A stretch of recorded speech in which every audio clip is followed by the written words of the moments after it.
자, 이번 시간에는 제1정규형을 만드는 제1정규화를 살펴보도록 하겠습니다.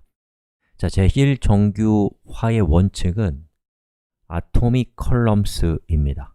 즉, 각 행에 또 각 칼럼의 값들이 하나하나가 아토믹해야 된다, 원자적이어야 한다라고 하는 이 어려운 말의 의미가 무엇인가를 살펴보겠습니다. 자, 저는 여기에서 실습을 진행해 나갈 건데요. 여기 보시면 unnormalize form이라고 되어 있는 부분이 정규화되어 있지 않은 표이고요.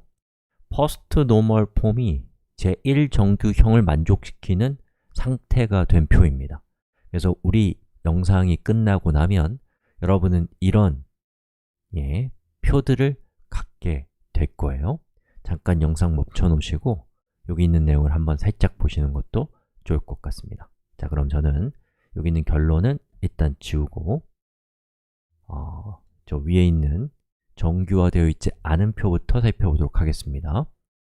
자, 여기 제1정규형의 원칙이 뭐라고요? atomic columns거든요. 그 얘기는 뭐냐면 각각의 컬럼의 값들이 쉽게 해서 값을 하나만 가져라 라는 뜻입니다. 자, 그럼 여기 있는 이 행을 놓고 봤을 때 이 중에서 아토믹하지 않은 건 누구일까요? 바로 여기 있는 태그입니다. 이 태그는 값이 idb와 풀이라고 하는 두 개의 값을 가지고 있어요. 자, 물론 여러분이 이제 원하는 데이터 자체가 그냥 여러 개의 값을 가지고 있는 것 자체가 하나의 값이면서 더 이상 쪼갤 필요가 없는 값이라면 걔는 문제가 없어요. 하지만 여러분들이 이러한 연산을 하고 싶다면 여기 있는 이 컬럼은 문제가 있습니다. 예를 들어서 옆에다 그냥 적어볼까요? select 별표 from topic where 태그는 풀이라고 했을 때 풀이라고 하는 저 값을 가지고 있는 행을 원한다면 얘는 사용할 수 없잖아요. 그렇죠? 그리고 마찬가지로 여기가 order by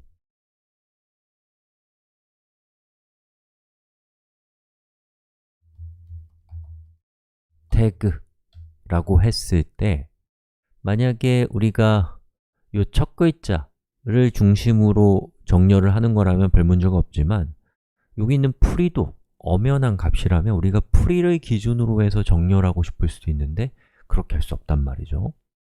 자, 그리고 우리가 join과 같은 것들을 사용해서 다른 테이블과 join할 때도 값이 저렇게 하나의 컬럼 안에 여러 개의 값이 들어가 있다면 join을 하는 것이 어렵거나 불가능할 것입니다. 즉, 원소의, 즉 각각의 컬럼의 값이 하나 이상이라면, 다시 말해서 아토믹하지 않다면 그것은 여러 가지 문제점을 야기시킬 수 있기 때문에 그것은 해소되어야 될 상태고 그것이 해소된 상태를 제1정규형을 만족시키는 표다라고 얘기하는 거예요. 자, 그럼 여기 있는 이 내용은 일단 지우고요. 우리 한번 제1정규형을 만족시키게 한번 해볼까요? 자, 이렇게 해보면 어때요?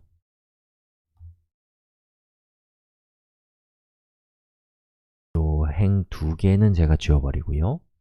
이거를 이렇게 해볼 수도 있겠죠. 그대로 똑같은 행을 넣고요. 이 첫 번째는 idb로 하고 두 번째는 풀이만 갖다 놓으면 보시는 것처럼 정보에 손실은 없지만 정보의 중복이 이쪽에서 뛰쳐나오고 있습니다. 그래서 이것은 제1정규형을 만족시키긴 하지만 바람직하진 않죠. 중복되고 있잖아요. 또 다른 방법은 이런 방법도 있을 수 있어요. 자, 이것만 딱 가지고 올게요. 자, 여기에 태그 1이라고 하고 여기는 태그 2라고 하는 거예요. 그리고 idb 풀이 해서 이렇게 하는 겁니다. 자, 그러면 이제 이것도 마찬가지로 제1정규형을 만족시키기는 하지만 이것도 문제가 있단 말이죠. 예를 들어서 우리가 태그를 추가했다면 테이블의 컬럼 전체를 변경시켜야 될 거예요.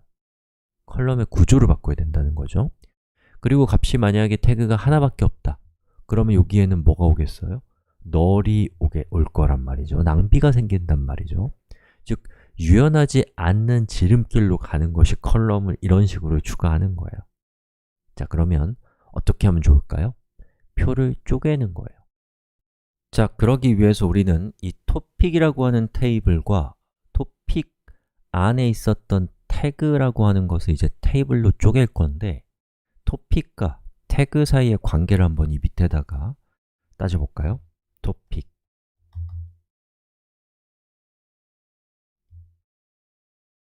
태그가 이렇게 있다면은 자, 토픽에게 태그는 몇 개 있나요? 하나의 토픽이 여러 개의 태그를 가질 수 있죠? 그러니까 여기는 n이에요. 그리고 태그는 몇 개의 토픽을 가지고 있을 수 있나요? 여기 idb를 보시면 알 수 있듯이 하나의 태그는 여러 개의 토픽을 가질 수 있습니다. 그렇기 때문에 토픽과 태그는 카디널리티가 n 대 m이라고 할 수 있어요. 자, n 대 m은 우리가 테이블을 쪼개는 것만으로 안 되고 어떻게 해야 되냐면 매핑 테이블, 또 연결 테이블이라는 것을 만들어 줘야 되거든요. 저는 이렇게 해보겠습니다. 자, 일단은 여기 있는 토픽을 가져와요. 일단 토픽만 먼저 가져오겠습니다. 자, 이렇게 가져왔고요. 그 다음에 여기 있는 이 태그에 해당되는 정보를 갖고 있는 표를 하나 만듭니다. 자, 이 위에 있는 거는 지워버릴게요.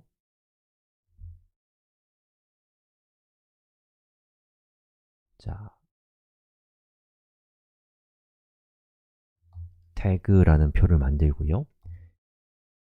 id, name 이렇게 해서 1번은 idb, 2번은 free, 3번은 commercial 이라고 하고 여기에 있는 토픽 테이블과 태그 테이블을 연결시켜줄 연결 테이블을 여기에다 만들겠습니다. 그것의 이름은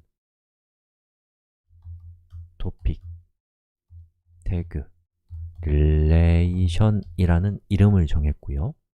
요것의 요 첫 번째는 잘 보시면은 여기 있는 태그 있잖아요. 이 태그는 그 글의 제목에만 의존하고 있어요. 그 글이 종이책인지 아니면 온라인 컨텐츠인지랑은 상관없이 그냥 그 제목이 MySQL이면 이것은 RDB, 관계형 데이터베이스면서 무료다 이런 뜻이잖아요. 그러니까 토픽 자체는 중복키를 프라이머리 키로 갖고 있지만 그 중에서 타이틀만을 키로 가져오는 거죠. 자, 타이틀을 가져왔고요. 그 다음에 토픽과 뭐를 매핑해요? 태그를 매핑하니까 태그의 id 값 이렇게 두 개를 가져와서 이 두 개를 뭘로 만든다? 이렇게 프라이머리 키로 만드는 거죠.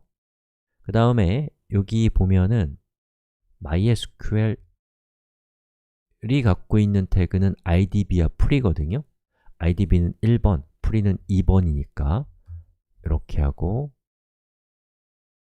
이렇게 하고 자, 오라클은 어때요? 오라클은 idb와 commercial이거든요. idb는 1번, commercial은 3번 그러니까 저는 오라클을 가져오고 1번, 3번, 오라클 그리고 하나만 더 할 것은 여기 있는 이 타이틀 있죠? 이 타이틀은 토픽의 프라이머리 키니까 이 앞에다가 토픽이라고 붙여주면 좀 더 분명해질 것 같아요. 토픽 언더바 타이틀을 가리키고 얘는 태그 id를 가리키는 거죠. 자, 어때요? 이렇게 했더니 기존에 태그에 있었던 아토믹하지 않은 컬럼의 상태를 해소할 수가 있게 됐죠. 즉, 제1정규형을 만족시키게 된 것입니다. 자, 저는 여기 있는 이 태그라고 되어 있는 부분도 컷해서 이쪽에 올려놓고 정리를 시켰습니다. 자, 여기까지 하겠습니다.